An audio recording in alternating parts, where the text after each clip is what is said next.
I thought I'd let you know of the letter that I received from Dianne Feinstein, Senator Dianne Feinstein, my California US Senator. Form letter, Dianne Feinstein. So I had a deal going a little while ago of writing legislators, letting them know the way I feel about impeachment. And so I wrote a very clear letter on how I felt.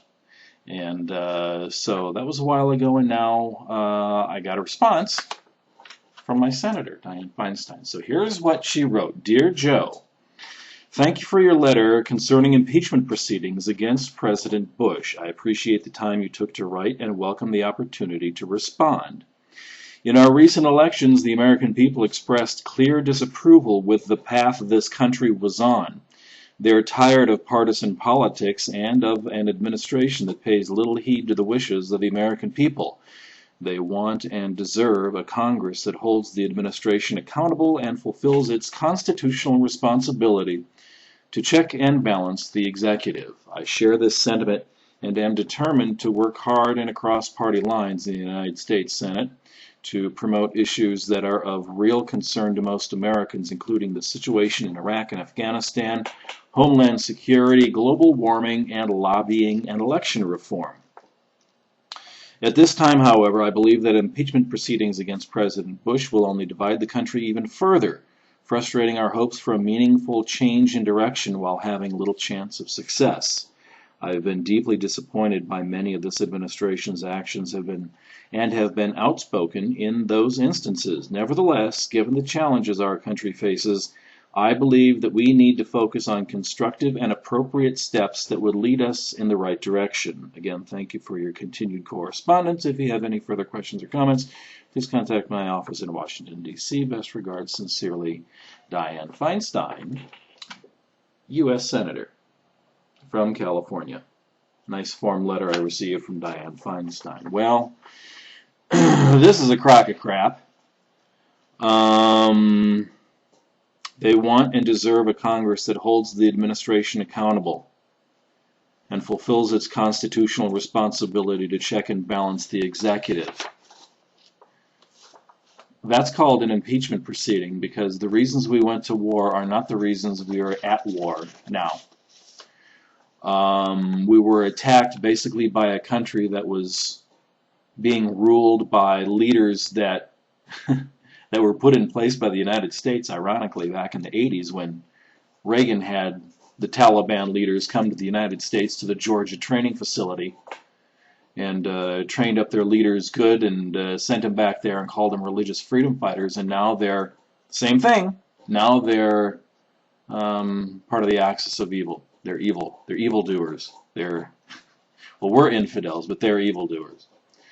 So Dianne Feinstein says that they have a responsibility to check and balance the executive. And they believe, she says, it will only divide the country even further.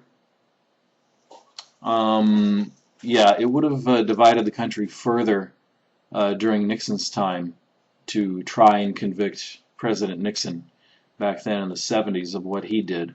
However, the same thing could be said for a murderer, a rapist, anyone breaking into your home, taking your money.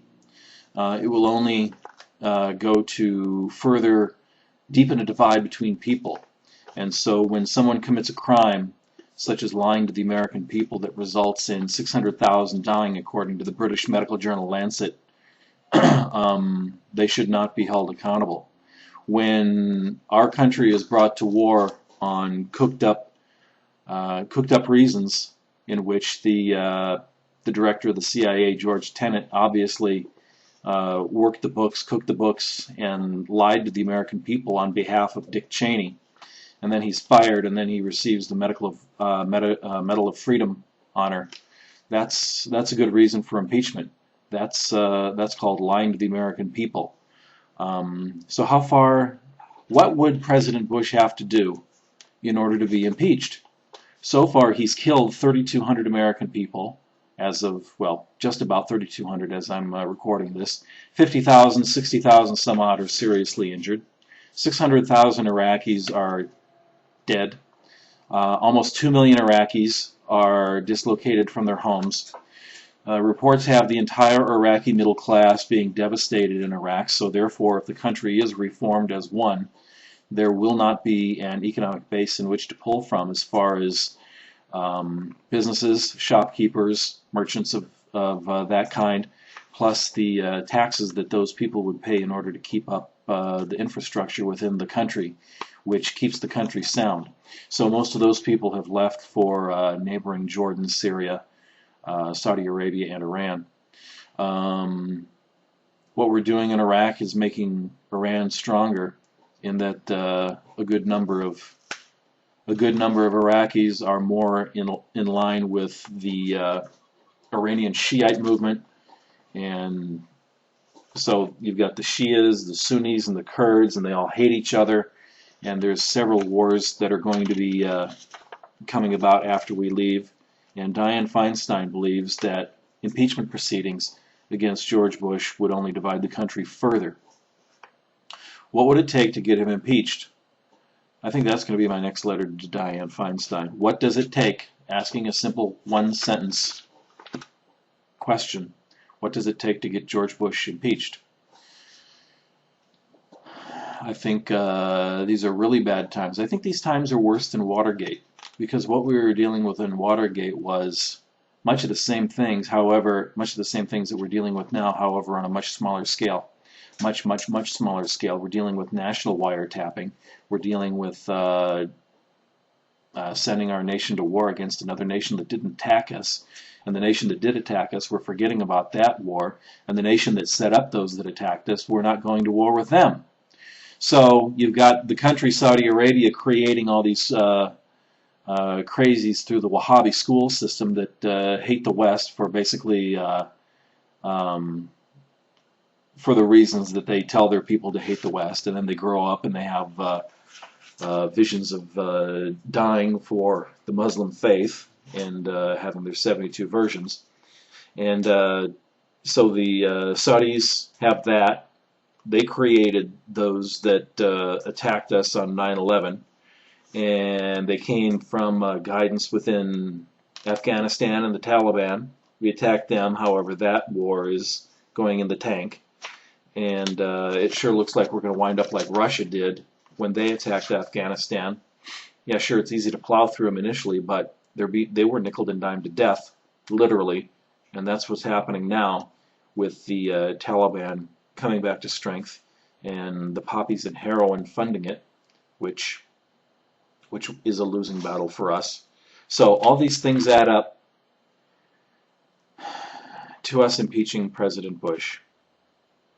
But our leaders are too afraid to do it. I believe that impeachment proceedings against President Bush will only divide the country even further, frustrating our hopes for a meaningful change in direction while having little chance of success. 53% of the American people want impeachment. 58% wish this presidency was just over. The amount of people that are interested in the presidential election, here we are a year out of the primaries, almost 2 years away from our election, is astounding. Why? Because they want a change and they want it now. If we had a parliamentary system such as they do in England, President Bush would be out. So that shows the power within the English system of legislature and the weakness within ours. Because all we can do now is look at the clock and hope nothing else goes awful. Look at the clock and hope that we don't wind up going to war in Iran. So there's my official response. My next letter will be, what would it take to impeach President Bush?